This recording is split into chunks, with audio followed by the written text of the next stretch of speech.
Hello everyone, welcome again to our summer practice program. So in this video, I'll go over problems in quiz 1 of the 10 and 12 group. All right, so let's look at the first problem. So the first question is about simplifying product of some fractions. So let's first, in each bracket, let's combine into one fraction.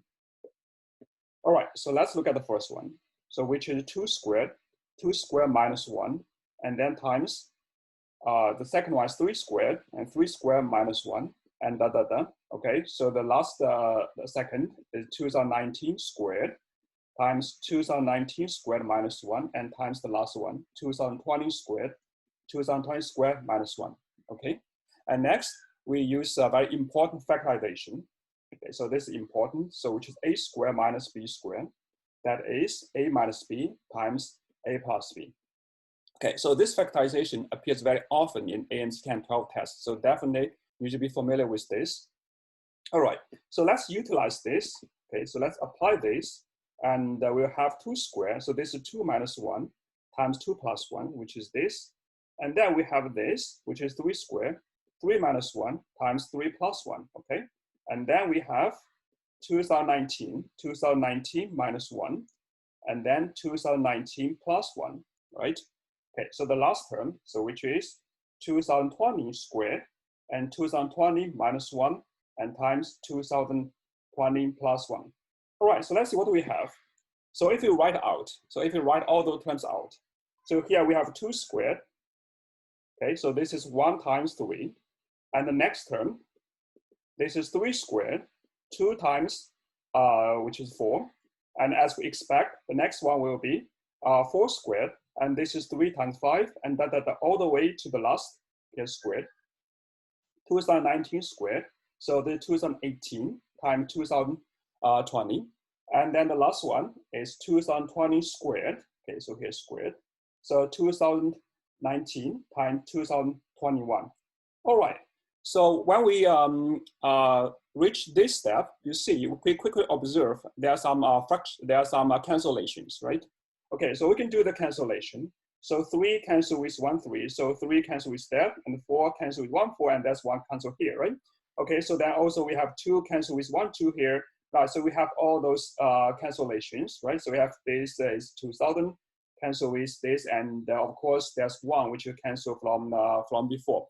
All right, so then we quickly see those numbers that survive.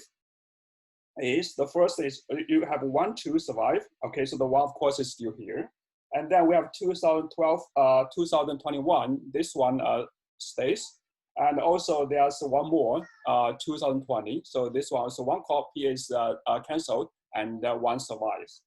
Okay, so finally, so then what we get is 2020, and this is 1 times 2021. So if you combine, you get this 4040 and 2021. Okay, so this is the final answer. So here, we mainly utilize 2 things. Number 1 is this factorization, which is very important. And number 2, so this is just the cancellation, right? All right. Okay, now let's look at problem number 2. So problem number 2, here we have several pictures. There are some diamond-shaped black spots on the picture, and we need to figure out on the 20th picture how many those diamonds are there. All right, so here what we're going to do, of course, we just apply, we just try to find the patterns and we sum them up. Now there are different ways to sum them up. So what I do is you can choose whatever way that you feel more convenient for you. So what I will do is let's start from, okay, so let's start from this. So here you have 1, right? And the next layer, so this will have 4. And then the third one, so here's the third one. So third one you have 8. Okay, so and then you have, okay, so you have the here's which I take the fourth layer. So this one we have 12.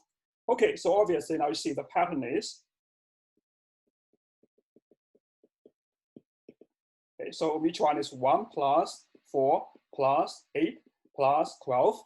And then you see, starting from the second one, this is arithmetic sequence, and each time it increases by 4. Okay, so now what we do is want to go to the 12th one, right? So what is the 12th one? The 12th, so this is the 0, right? So this is just 4 times 1, this is 4 times 2, this is 4 times 3. Okay, so then obviously the 12th one should be 4 times 19. So this is 12th. Okay, so in total, no, 20s. In total, we should have 20 terms in this summation. Okay, so this is for the 20, so which is F20 in this problem. Okay.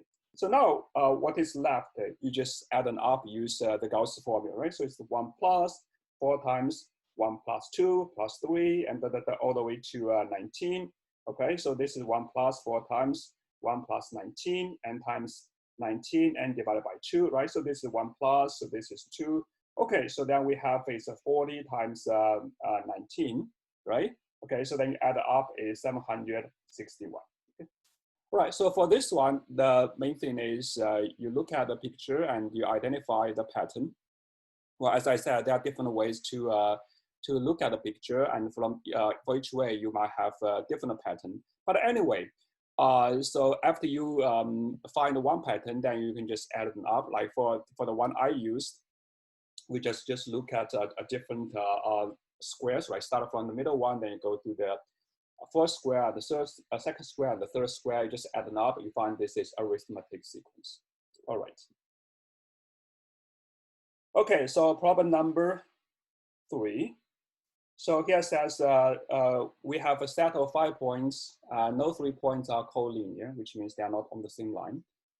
Okay, so now we are looking at different situations, right? So in each different situation, we find the number of circles that contains at least 3 points of this 5, right? Okay, so then we just add all those possible values together.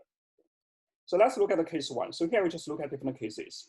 So case 1 is all 5 points are on the same circle. So all 5 points are on the same circle. Right? So this is situation 1. Right? So what we have is we have basically have this picture.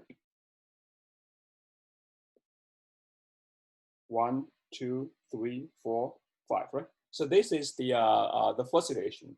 For this situation, of course, we see is just 1. So there's only one circle that pass through because they're all on the same circle, right?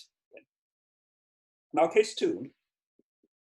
Case 2 is not all of them, but 4 of them are on one circle, and the 1 is different.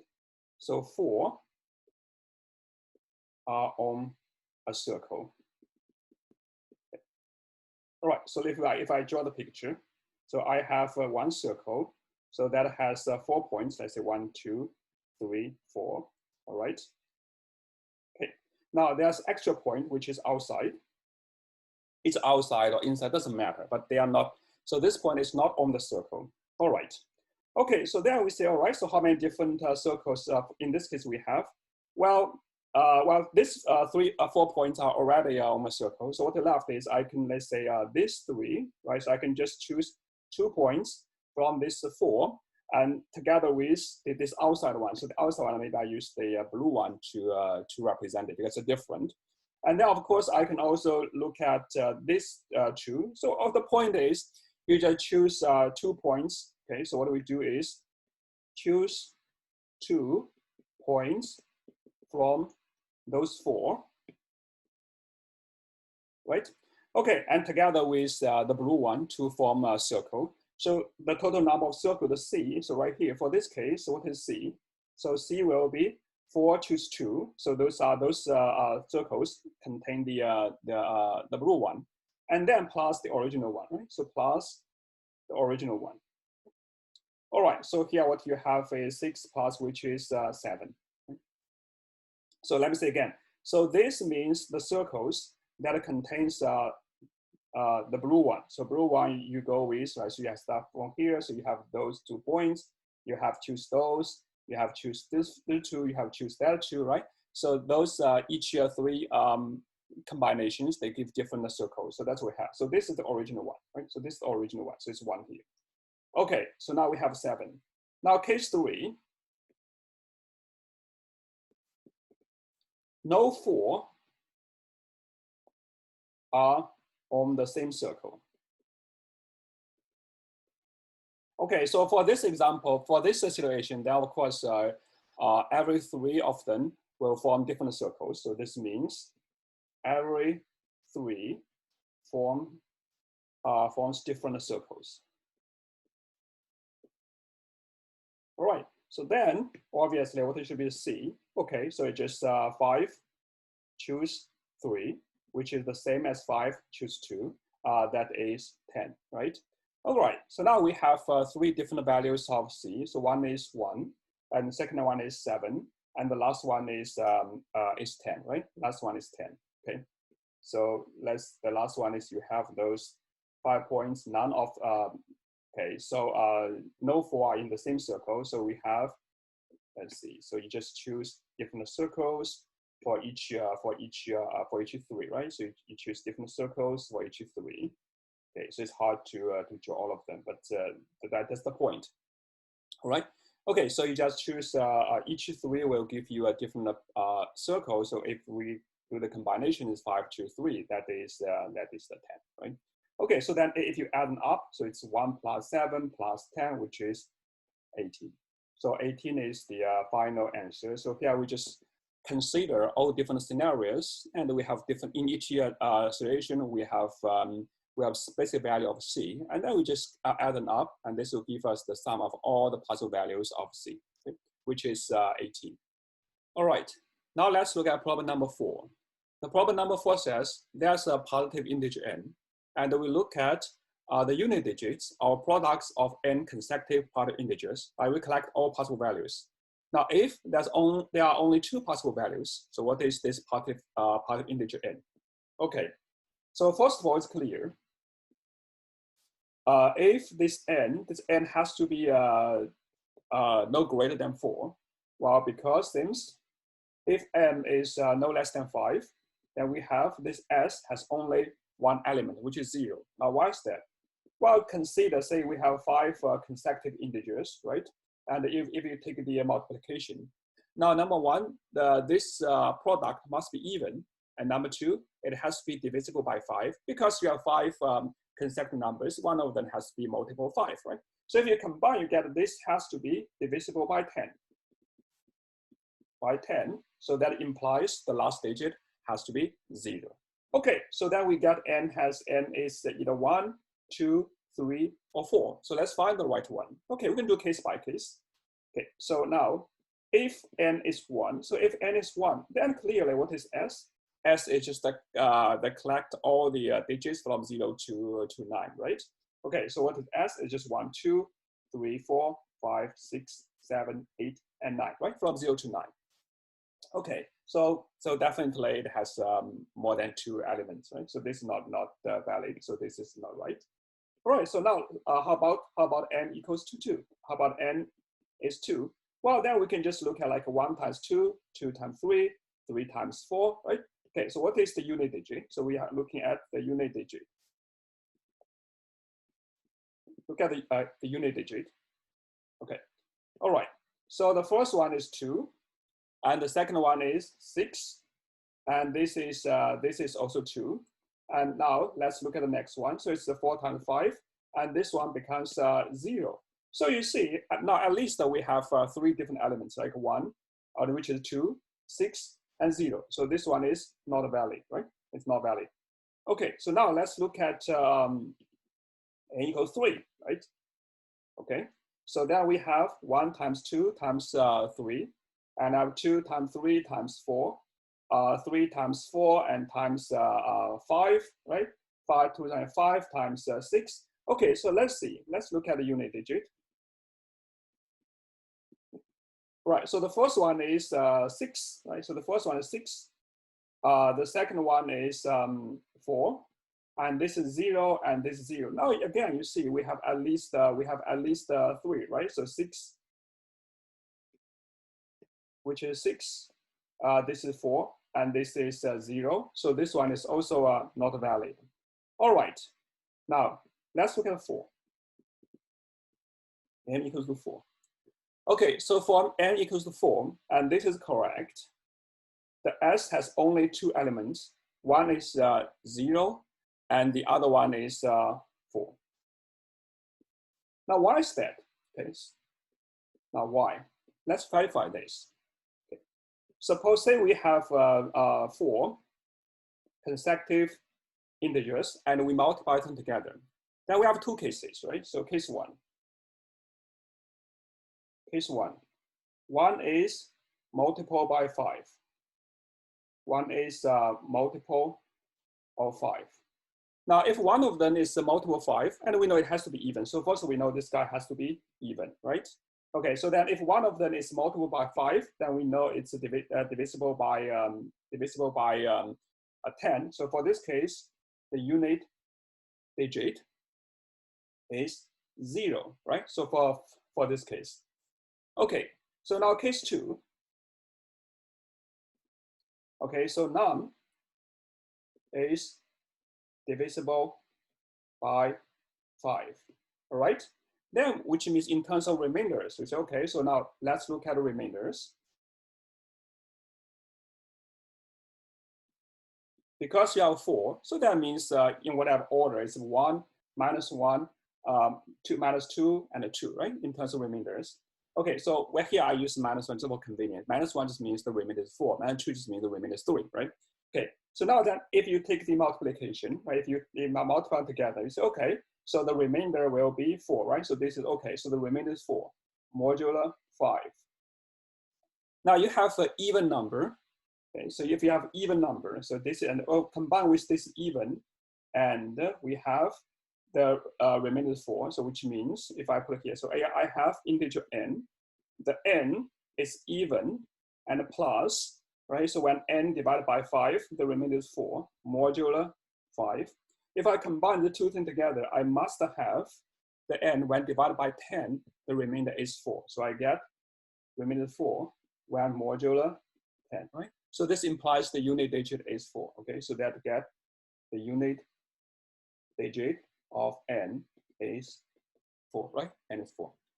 Okay, so my point is here I rigorously prove that if n is 4, if you look at the product of 4 consecutive integers, their unit digits have only 2 situations, either 0 or 5. Therefore, it depends on whether these 4 consecutive integers contains a multiple of 5 or not. If it contains a multiple of 5, then it's 0. If it does not, then the unit digit has to be 4. All right. Okay, so now let's look at problem number 5. So this is a problem on coordinate geometry. So let's look at the problem. So we have a hyperbola. So this is the x and this is y. Okay. So this is a hyperbola. It has 2 branches. So this is x, y equals to 1, right? So this is also x, y equals to 1. Okay. Now we have 2 points. So one point is 1, 1. So this is the A, which is 1, 1. And the other point, that is B. So which is B, is right here. So that's the B. And there is 3, 1 over 3. Now we are looking for a point such that the point C, the A, is a right triangle. Okay, so clearly, if you consider, so clearly the C has to be on this branch. So C has to be here. So the C has to be here. Now, we have a possible 3 situations. So, okay, so we have to, case 1 is if I have things like this. This is, let me connect A and B. Right? So this is right triangle. So this is case 1. Or I can have C right here. C is here. And then this is perpendicular. So this is my case 2. Now you might think, oh, maybe there's another possibility. Is okay, so if I do say, why cannot be things like this? Let's say this is a right triangle. Okay, so this is, say, case 3. Now, if you look at this geometrically, you know, well, case 3, it's unlikely. Okay, so but to demonstrate that, we'll use algebra to demonstrate case 3 is impossible. Okay, all right, so this is unlikely. All right, now case 1, case 2, definitely it's clear that we can do that. So we just need to figure out. So here, what is the key point? So key points. So number one, so in coordinate geometry, if I have two lines, so this is line one, this is line two, so this is line one, and this is line two. Now each line is it has important quantity, so that's called a slope, right? So we have the slope.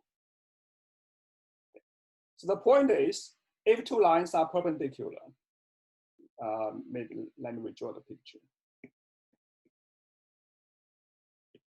So say if I have two lines, so this is line one, this is line two, if they are perpendicular, okay, so this is the slope, so this K1 and K2 are slopes. So it's the slope of line one and this slope of line two, so they are slopes.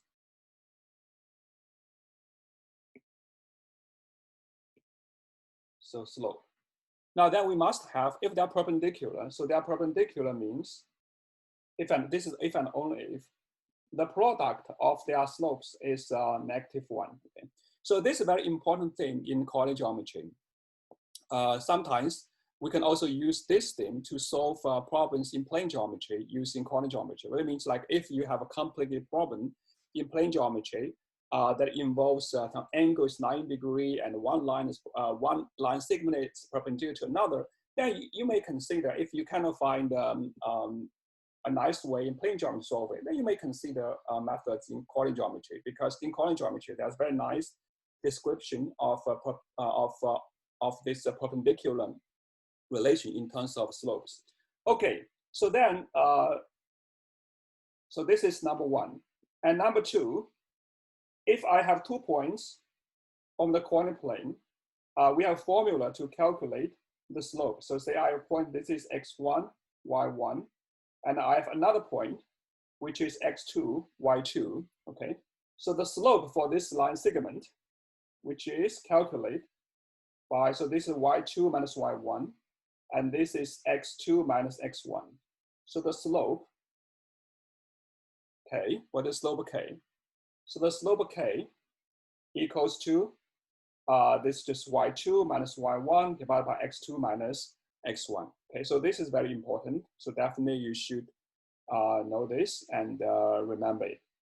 Okay, so then I just we just solve the equation, right? So I introduce this c. I say, okay, so that this is x coordinate, and the y coordinate will be 1 over x because it is on the curve x times y equals 1. All right, now let's calculate the slope of this. So what's the slope of this? So by this formula, we calculate the slope.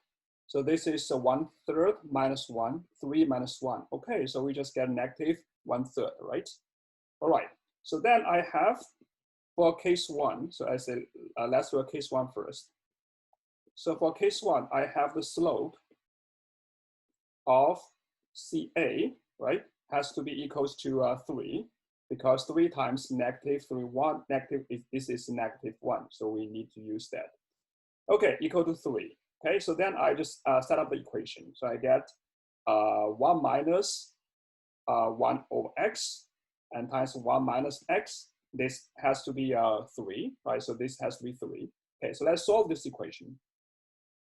So let's solve this equation. So this one, first, for the numerator, I can combine into one fraction, so which is x minus 1, and divided by 1 minus x equals 3. Now I can do the cancellation. So they cancel each other. I get -1, right?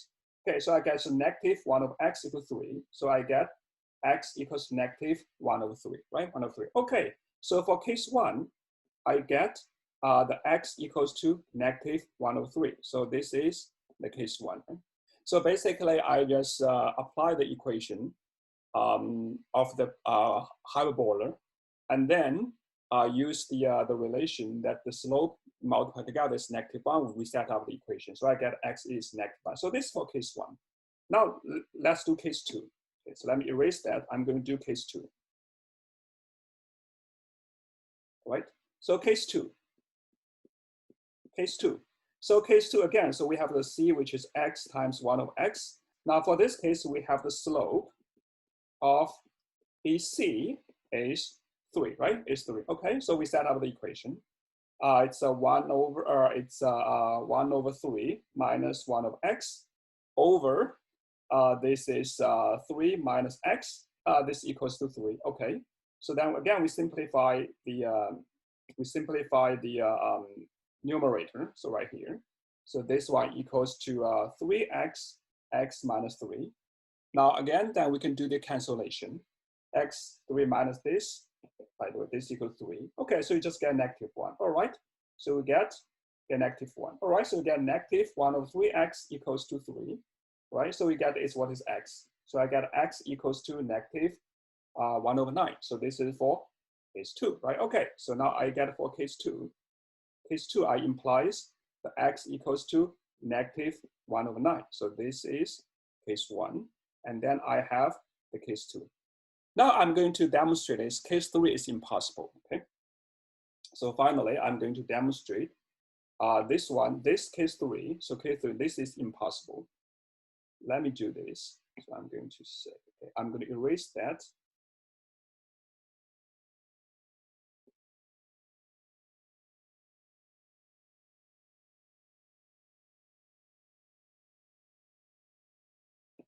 So I'm going to demonstrate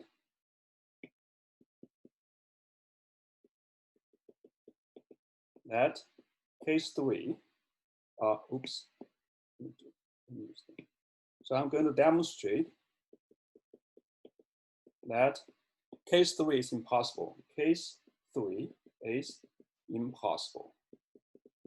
All right, so for this particular situation. All right, so let's say, again, we just say, okay, so I have x over x1. Then I have the slope. So let's say then the slope of CA, which is, we just repeat the same calculation, right? So this is what we did before. So it's 1 minus 1 of x, 1 minus x, right? So this we know it's just 1 negative 1 minus x, right? Okay, so then the slope, oops, the slope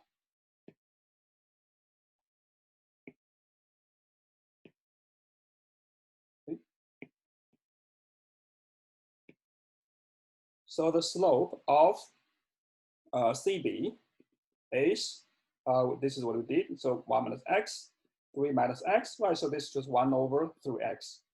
Okay, so in order for this situation, so here we have things like this, right? Basically what you want is the C. This is C, this is A, and this is AB, right? So this is A and this is B. Okay, so if you want a situation like this, the slope, the product has to be negative 1. So we need, so from here we need the negative 1 of x, negative 1 of x times negative 1 over 3x. You want this guy to be a negative 1.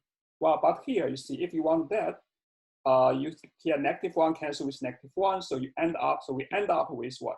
3x squared equals to negative 1. Well, which is impossible because x squared is always non-negative, right? Okay, so we get this is impossible. All right, so we demonstrate case 3 impossible. So we have only 2 valid cases, which is case 1 and case 2. Okay, so now we just add them together, all the possible values of the x coordinate. So that's negative 1 over 3 minus 9. So that's negative 4 over 9, right? Negative 4 over 9. All right. Okay, so here, the main point, okay, so 2 points as we said. So number 1 is, if you are given 2 points, you should be able to calculate the slope of the line connecting that 2 points. So that's number 1. Number 2, if you have 2 lines, they are perpendicular on the coordinate plane, then the necessary and sufficient condition is the product of their slopes is negative 1. So that's if and only if. All right. Okay, now let's look at problem number 6. So number 6 says here we have a spatial function fx. It has this property. Okay, so if we know that f8 equals to 88, we need to figure out what is f1, right? All right, so what we can do is we can do a backward, so solution. Because I have f8, so what we do is from f8, we go backward to figure out f4, and then we go backward to figure out f2, and then finally we get what we want, F1, all right?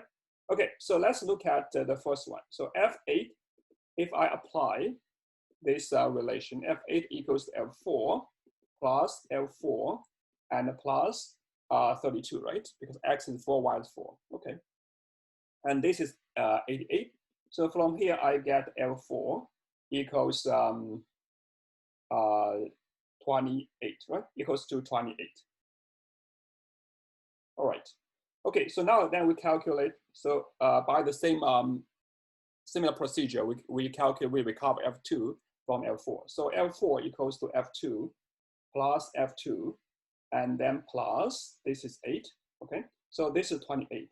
So from here, we get F2, it is 10, right? The simple calculation. All right, so finally, let's figure out F1, right? So F2 equals to F1 plus F1 and plus this is 2, okay? So then I get that the F1 is 4. So for this problem is not hard. It's, what you need to do is basically go backward, right? Of course, you can also do forward if you say, okay, I suppose the F1 is X, and then apply the formula, I get the expression of F8 in terms of X, and I solve X, which is also okay. Right? All right, now let's look at problem number 7. Okay, so here we're looking for all possible positive integer n such that this expression is integer, right? So what do we want? The solution. So we want this one is to be integer, so it's n squared plus 2n plus 81. So this is positive integer, so we want this one to be n. So k is a positive integer, right? All right. Okay, so then we take the square on both sides, and this implies m squared plus 2n plus 81 equals to k squared. Okay, so this is a very typical situation in AMC10 12. So what do we need to do eventually? So this we need to reduce. It's like a squared minus b squared equals to a minus b and times a plus b, right? We need to reduce this kind of factorization. Now, it's not directly in this form. So what we need to do at first is to complete the square. Okay? So we complete the square. Complete the square. So then we have, this is just n plus 1 squared, right? So this we complete, so because it's 2n, so that's why I put a 1 here, right? It's twice, right? You write out. Okay, so then you plus 80 equals to k squared. Okay, so then this equals get a k squared minus n plus 1 squared equals to 80. Now we can do we can use this factorization, right? So we get this is k minus n plus 1 times k plus n plus 1 equals to 80, right? Equals 80. Okay, now, well, so this means we basically need to do is the factorization of 80. Meanwhile, we note tonight we recognize these two things, or similar, the two things, they have the same evenness and oddness, which means either they are both odd or they are both even. So they have same evenness or oddness. Okay, so then if you have the product is 80, so that means both of them are even numbers, right? So we just look at different situations. So we have this is case 1, is k plus n plus 1. This one is bigger. This equals to 40. And k minus n plus 1, this is 2, right? So this is case 1. And then, okay, so we have case 2. So case 2 is k plus n plus 1, this is 20. And k minus n plus 1, this is 4, okay? All right, and the third case, case 3, is k plus n plus 1. This equals to 10. And k minus n plus 1, this is 8, right? Okay, so we get 3 groups of equations. All right, so then we can just solve these 3 equations. So the first one we solve quickly, get n equals to 18. And the next one you get n equals to 7. And the third one we get n equals to 0. All right, so then the total possible sum, you just add these 3 together. So it's 18 plus 7 plus 0, which is 25.